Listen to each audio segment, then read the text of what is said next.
So right there is the new Lamborghini Sian and an Enzo.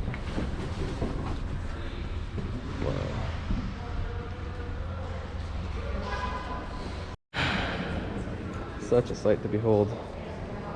I actually just saw one of these down in San Diego recently. And the color I actually think is even better in Lamborghini red. Those taillights are just insane. Fortunately, the dealer down in San Diego was closed when I was there, so I didn't get to actually take too close of a look. The angles and cuts and lines in this car are just jaw-dropping. The front view is unbelievable. No worries. What a car. Even look at this, like the gas cap. Of course, benzina because Italy. Lots of Sian badging. Nice carbon fiber tub. Wow. And then, you guys would all destroy me in the comments, rightfully, if I skipped over this. We got here the Ferrari Enzo. A car I actually don't see very often. I see a lot of Ferraris more than this. I think a lot of these are been you know, put away by collectors, but I saw the cooler one in this the other day though, the MC12. Look at that. What a car.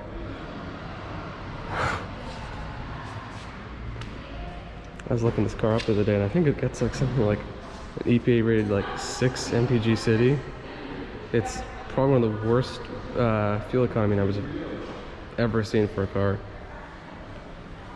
But who cares? I thought it was kind of funny. All these amazing angles. These wheels definitely have a much older look to them. They remind me a lot more of 90s wheels than the stuff of today. Still beautiful and incredible, but not what they are these days.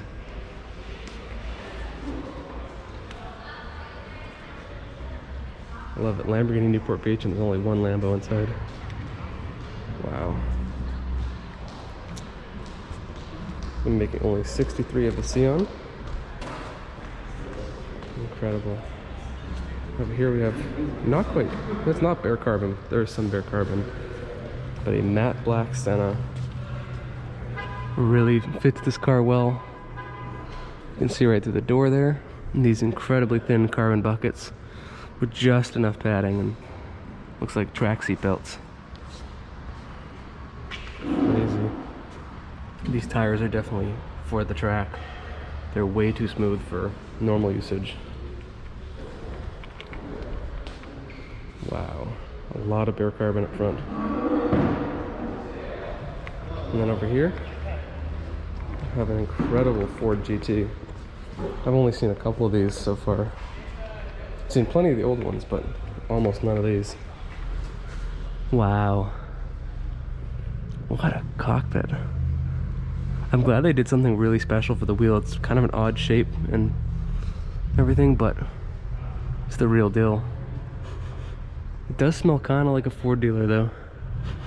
Somewhere between Ford and Ferrari.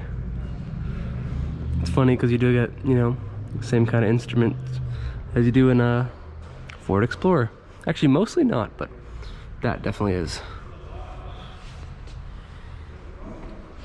I was definitely a little bit skeptical about this car when I first learned about it, but watching the reviews and people really drive this thing, it's, I think, definitely worth the $1 million price tag.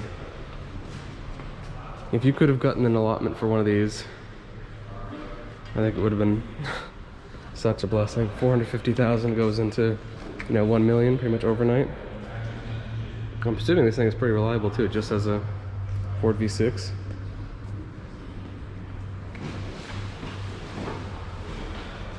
And just the aero in this car is insane.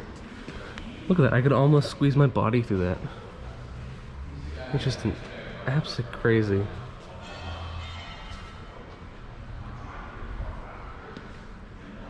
Kind of funny with this car because it does not have a Ford exhaust. It has very noticeably an Akrapovic exhaust. Funny seeing them going from like fully aftermarket to actually sort of from the factory on these cars. The Koenigsegg Chimera I saw actually had the same thing, also Akrapovic.